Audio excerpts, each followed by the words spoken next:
ndako ebongaka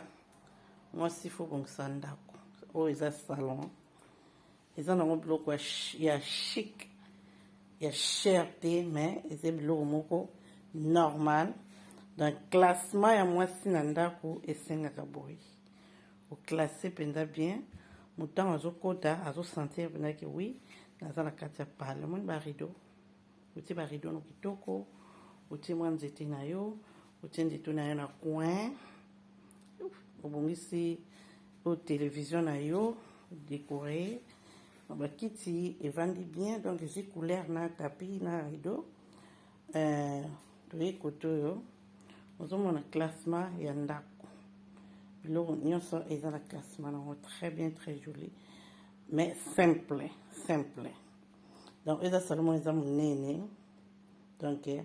kaka koyeba koklasse ndako na yo soyebi koklasse ndako na yo okosidwa penaki oui okoti moyeba ndako kitoko donc kotia na biloko ebele te ndako esenga biloko ebele te biloko mpe ya chic te biloko normal omonake oui naza mpenza na ndako na koti yo moko ozosepela mbala mo isi chez moi comment mwasi akokoza ndenge na kati ya ndako mwasi oyo aza propre même oza na bana fo oza propre donc nga na classe ndako comme ça eza propre au salon na nga kaka naye na cuisine même chose cuisine nanga mpe yango oyo donc barideau na nga recho na nga nazolamba tout evanda bien donc voilà classement ya cuisine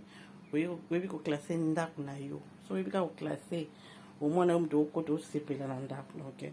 oyo armoire ya kotia babiloko na nga donc fo koyebi mwasi fo koyeba koklasse cuisine ekozala moke mais so oyebi kosala classement omona ndako eko monene donc voilà ma vidéo pour l'instant bisous.